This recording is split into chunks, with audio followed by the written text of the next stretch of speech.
Assalamualaikum warahmatullahi wabarakatuh. Ya, berjumpa kembali dengan Pak Heri di pembelajaran IPS. Baiklah, sebelum memulai pembelajaran, kita buka dengan melafazkan basmalah. Bismillahirrahmanirrahim. Anak-anak sekalian, untuk hari ini ya kita melanjutkan materi pekan lalu. Ya, untuk hari ini judul materinya adalah pemahaman lokasi melalui peta, letak dan luas Indonesia, dengan submaterinya adalah pemahaman lokasi melalui peta. Adapun tujuan pembelajaran kita pada hari ini, yang pertama, siswa dapat menjelaskan pengertian peta.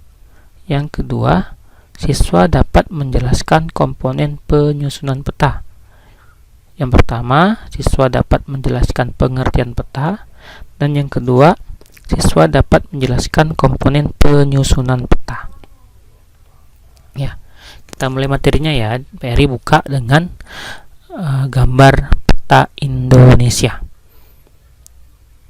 Mungkin kalian familiar atau terbiasa ya menemukan peta Indonesia, atau mungkin di rumahnya juga ada ya, ditempel peta Indonesia.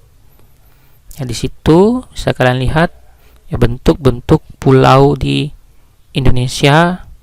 Ya, juga bisa kalian lihat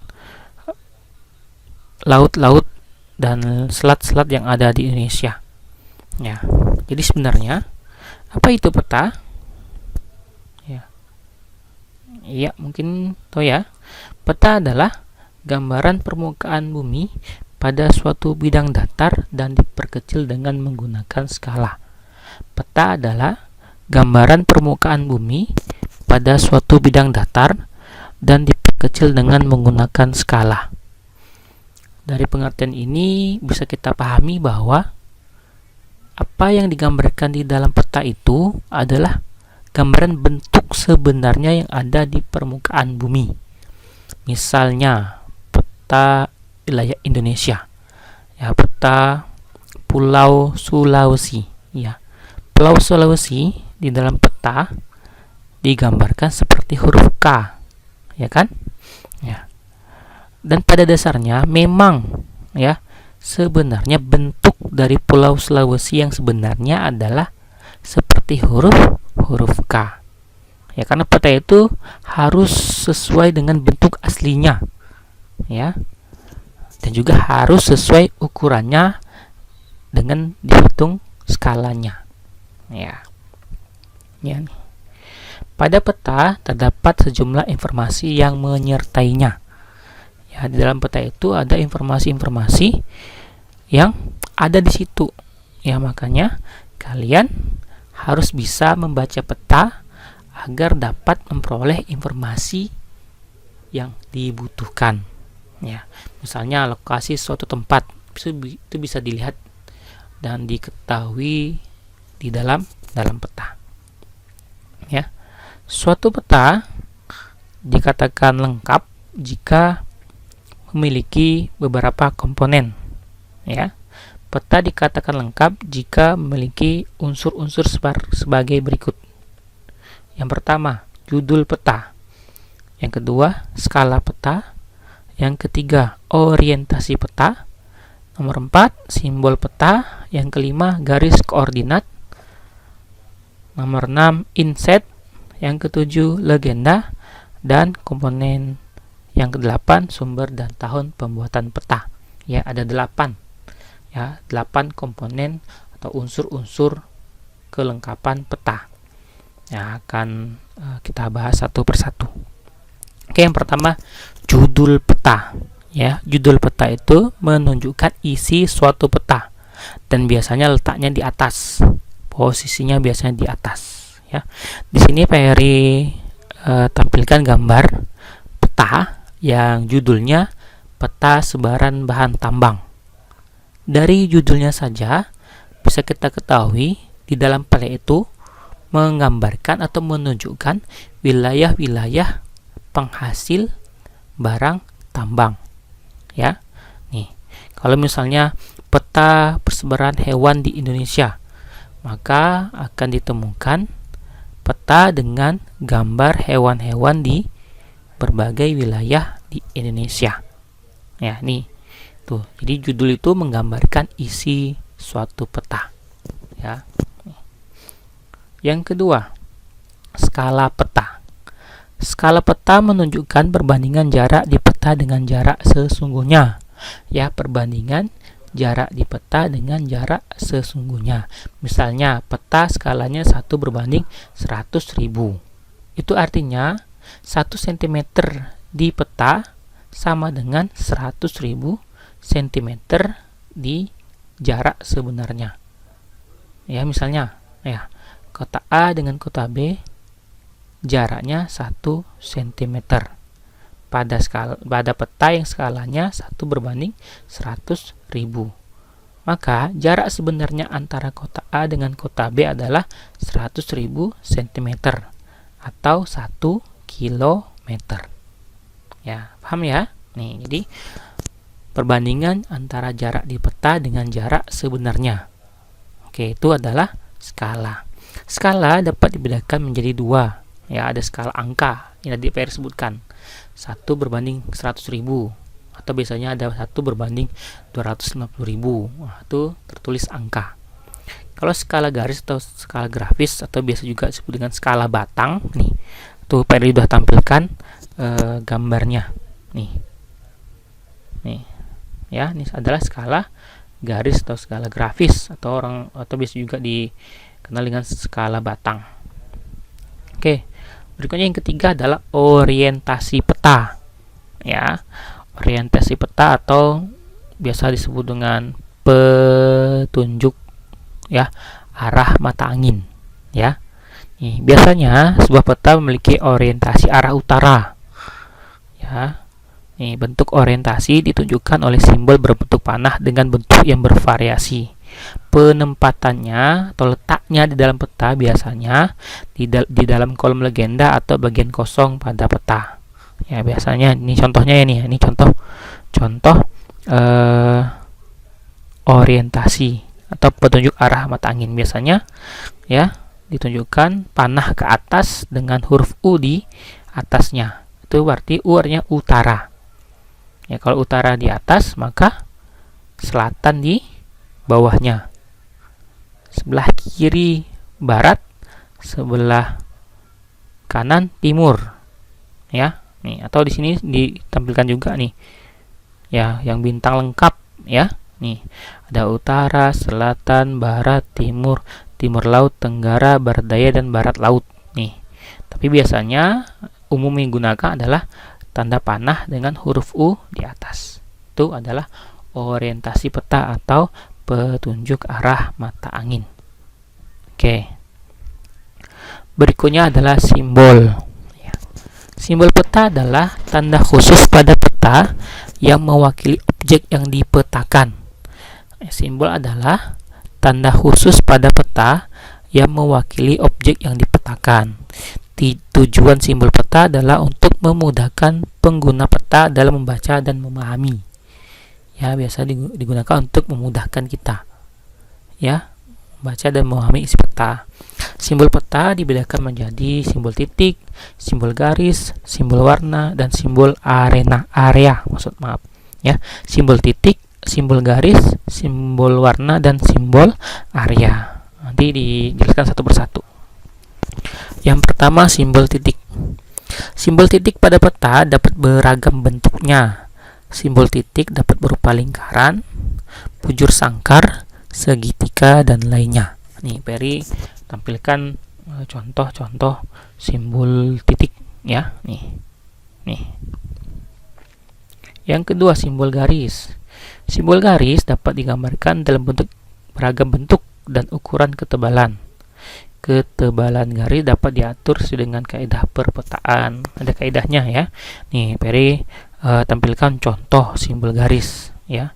Biasanya sungai, jalan, batas negara, batas provinsi, atau batas daerah nih berupa simbol garis. Berikutnya simbol warna ya. Simbol warna dapat digunakan pada peta dengan aturan tertentu dan tidak boleh sembarang. Biasanya kalau simbol warna itu digunakan untuk membedakan ketinggian tempat, ya, atau membedakan antara kedalaman. Ya, biasanya kalau dataran bisa banyak digunakan itu antara coklat, kuning, ya, itu daratan. Kalau laut, wilayah perairan biasanya biru, ya, entah biru tua, biru muda, gitu ya. Nih, ini juga Peri tampilkan, ya. Nih, tampilkan simbol warna. Nih. Berikutnya adalah simbol area. Jadi di dalam simbol area itu objek yang digambarkan pada peta biasanya berupa ilustrasi dari objek yang ada di lapangan. Misal danau tuh misal dibentuk bulat, ya, bulat dan dikasih warna biru misalnya, terletak di tengah pulau. Nah, itu berarti itu danau. Nah, kalau rawa-rawa atau sawah juga seperti itu, ya. Oke, ini 4 simbol, dari simbol titik, simbol garis, simbol warna, dan simbol area. Terus kelengkapan peta yang kelima adalah garis koordinat. Ya, garis koordinat adalah garis hayal pada peta yang berupa koordinat dalam peta dalam bentuk garis lintang dan garis bujur. Ya, biasanya garis lintang dan garis bujur nih. Ini contohnya nih, ada misalnya 109 derajat bujur timur, 110 derajat bujur timur, 111 derajat bujur timur, 6 derajat lintang selatan, 7 derajat lintang selatan, dan 8 derajat lintang selatan. Nah, ini, ya, yang ada angka-angkanya, ada derajat, ada BT dan LS, ini adalah garis koordinat. Ya, garis koordinat namanya. Oke. Selanjutnya yang keenam adalah insert. Insert adalah peta kecil yang ada pada suatu peta untuk menunjukkan lokasi atau daerah yang dipetakan di antara lokasi lainnya yang lebih luas, atau secara sederhana peta kecil yang terdapat dalam peta besar. Ya, nih misalnya ini insert. Nih, ya. Insert peta. Ya. Ini biasanya untuk menjelaskan suatu bentuk wilayah tertentu. Ya, di pojok ada kotak kecil dan ada gambar wilayahnya, itu namanya insert, ya. Oke, selanjutnya legenda. Legenda ini menunjukkan keterangan tentang simbol-simbol. Ya, di dalam legenda itu misalnya kalian temukan dalam peta ada garis merah. Ya, kalian tidak tahu itu apa, maka kalian dapat lihat di legenda. Legenda itu menjelaskan maksudnya. Maka garis merah adalah jalan utama. Atau di dalam peta kalian temukan segitiga warna merah, kalian tidak tahu itu apa artinya. Nah, kalian bisa lihat keterangannya di dalam legenda. Ya, simbol segitiga merah itu biasanya diartikan sebagai gunung api yang aktif.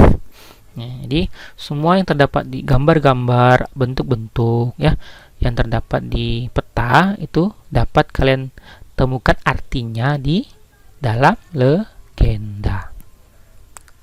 Dan kedelapan adalah sumber peta. Sumber peta itu menunjukkan orang atau lembaga yang membuat peta. Dari sumber ini dapat kita ketahui peta itu kualitasnya baik atau tidak. Ya, tuh. Oke, ya, nih. Ini ada 8 alat kelengkapan peta. Dari yang pertama, saya ulangi, ya. Yang pertama adalah judul peta, yang kedua skala peta, yang ketiga orientasi peta, yang keempat simbol peta, yang kelima garis koordinat, yang keenam insert, ketujuh legenda, dan kedelapan sumber peta. Oke, itu ya, ada 8 alat kelengkapan peta. Nah, ini Peri tampilkan letak-letaknya. Ya, nih letak-letaknya. Nih, bisa kalian perhatikan di gambar, ya. Bisa kalian perhatikan di gambar letak-letak yang umum, ya, yang umum ada dalam peta. Nih. Ada judul peta, di sini judul peta. Nih. Ya, di atas biasanya. Arah mata angin atau orientasi, ya. Ada skala, nih, skala di sini. Ya. Ada koordinat geografis atau koordinat nih, ya, garis bujur, di sini dan garis lintang. Ada legenda nih, keterangan tentang simbol-simbol. Ada simbol-simbol. Nah, simbol dijelaskan dalam legenda, tapi di dalam peta juga ada. Lettering yang tambahan ya. Kalau lettering itu biasanya jenis huruf yang digunakan. Ya. Ada insert. Nah, peta kecil dan peta besar menunjukkan suatu wilayah. Sumber dan tahun pembuatan peta. Nih sumbernya, ada sumber dan tahunnya. Ya, biasanya peta itu diperbarui ya, biasanya diperbarui. Nih. Terus ada garis tepi peta. Nah, di garis tepi peta ini tambahan ya, yang berada di tepi suatu peta namanya garis tepi peta. Oke, sampai di sini ya penjelasan terkait materi pemahaman suatu wilayah melalui peta ya, pemahaman lokasi melalui peta. Oke, baiklah, sampai di sini untuk penjelasan Pak Heri ya, kita cukupkan ya. Nanti untuk tugasnya akan Pak Heri sampaikan selanjutnya. Oke, kita tutup dengan hamdalah, alhamdulillahirobbilalamin, dan doa kafaratul majelis. Subhanallah wa bihamdika asyhadu an la ilaha illa anta astaghfiruka wa atubu ilaik. Dan assalamualaikum warahmatullahi wabarakatuh.